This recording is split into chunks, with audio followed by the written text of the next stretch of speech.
Nagtitipon-tipon noong Lunes, Abril 27 ang mga miyembro at ilan sa mga tagapamuno ng Indigenous Peoples o IP ng Munisipalidad ng La Trinidad sa La Trinidad Indigenous Peoples Office upang talakayin ang mga mahahalagang usaping lehislatibo na may direktang epekto sa kanilang mga komunidad, kabilang ang House Bill 5044 at House Bill 621. Sa isinagawang forum na nagngangalang One Voice for Ancestral Rights, Upholding IP Identity and Rights Amid Legislative Challenges, ipinahayag na mga dumalo ang kanilang suporta sa House Bill 5044.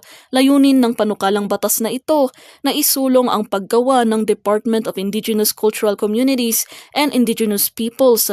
Inihain nito ni Congressman Mauricio Damogan noong 2025 at layon ng nasabing panukala na pag-isahin ang mga serbisyong sumusuporta sa IP, pangalagaan ang kanilang mga karapatan at protektahan ang kanilang kultura at pamana sa pamamagitan ng pagsasama-sama ng mga tungkulin mula sa iba't ibang ahensya ng pamahalaan. Sinabi ni La Trinidad Municipal Councilor at Indigenous Peoples Mandatory Representative o IPMR na si Richard Waknisen na suportado ang konseho ng munisipalidad ang naturang panukala.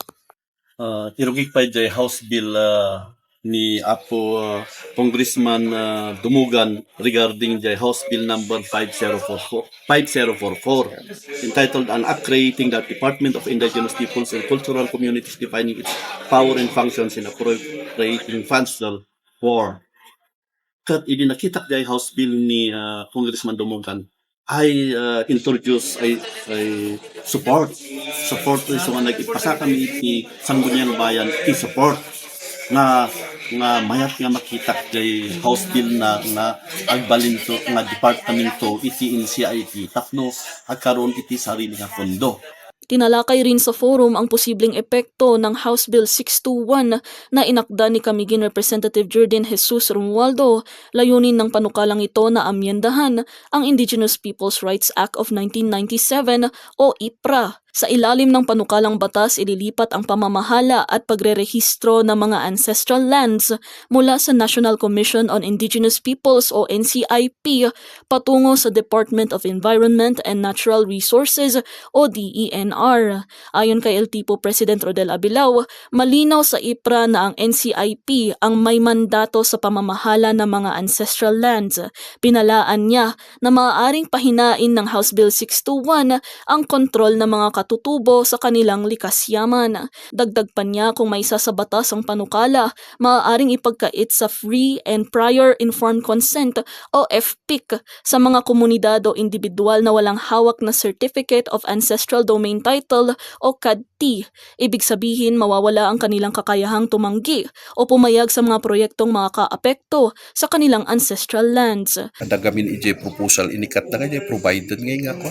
Nga dagito da halimbawa na ito ancestral domain nga awan pa iti kadtida iti certificate of ancestral domain title no awan pa iti kasina ngay kathaanan ngay nga handa ngay nga covered ang TFPIC kumbaga ag-ala kayo pa iti kadti before kayo nga covered TFPIC di FPIC ngay nga di masapong ag-ala kayo ti consent ti umili ti IP before kayo nga umunag kasi kamno awan ti kadtim haan kayo nga covered.